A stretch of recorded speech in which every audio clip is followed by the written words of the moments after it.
In the past Nintendo Direct Partner Showcase, we got the announcement for Trails in the Sky the First, a remake of the original Trails in the Sky all the way back in 2004, updated with 3D graphics alongside a brand new combat system.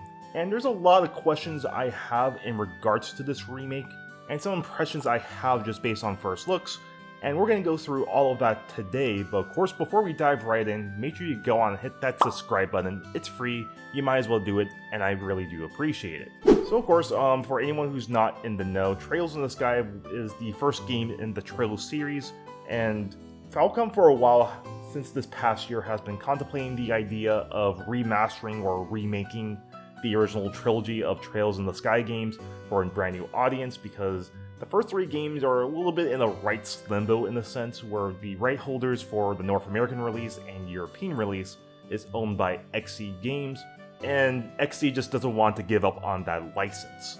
So for whatever reason, Falcom just can't go back and just remaster the original games. They have to go through some red tape with XSEED just to go out and re-release those games.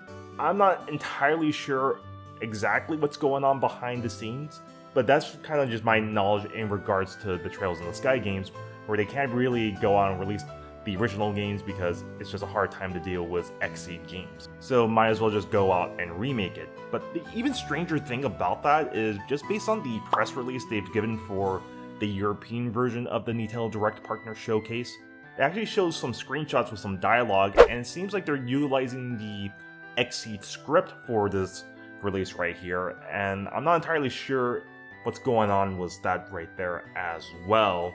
Is it a case to where they're allowed to use that script? Does Falcom have some particular rights in that script, or whatever they signed with XSEED, Falcom says that we can use your script anytime we want? I'm not entirely sure on that, because even stranger, in regards to publishing, Falcom has said publisher is to be determined in a sense. They could possibly self-publish it themselves, they'll have NAS, or they could probably work back with XSEED to go out and publish this release. And also another thing to mention is of course exclusivity, because as we know right now, this game will be a Switch exclusive, which is brand new for the Trails series, because typically when Trails games release in Japan, they release first on PlayStation, and then they eventually move on to PC, and then Falcom downports down to Switch. So for sure, brand new territory for Falcom to release first on Switch and then move on to PlayStation and PC. And that's most likely because the Switch is mega popular in Japan. Over 30 million units is very hard to ignore for Falcom, and seeing how Falcom is treating this release as a person's first RPG, yeah, it makes sense to release this on Switch where a lot of the normies are playing on, at least in Japan. And of course, I'm just talking about the background information from publishing to exclusivity. I haven't even talked about the game itself, to which this game looks pretty damn good. Even for Switch 1, like, I'm relatively impressed with how good this game looks. Unless they're secretly showing off Switch 2 footage, who knows? This game definitely looks pretty good for the hardware it's running on. And we already know how notorious the Switch hardware is to deal with when it comes down to graphical fidelity. As it's pretty clear, they're using the current engine that Falcom's been using since Trails Through Daybreak. Though unlike Trails Through Daybreak where the colors kind of felt a bit muted, Trails in the Sky feels like the saturation went up, which kind of makes sense because if you ever played Trails in the Sky, that game is definitely meant to be a more whimsical game in a sense. So it kind of makes sense to why the saturation's up in Trails in the Sky the First in comparison to Trails Through Daybreak.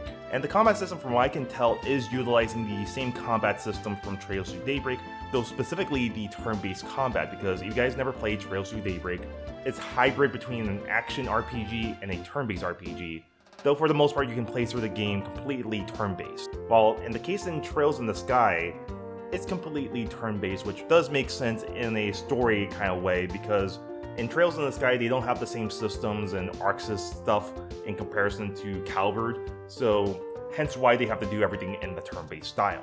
Though the same systems from Trails Through Daybreak are here in this remake, where you can move around freely in the battlefield, you can aim your attacks freely as well.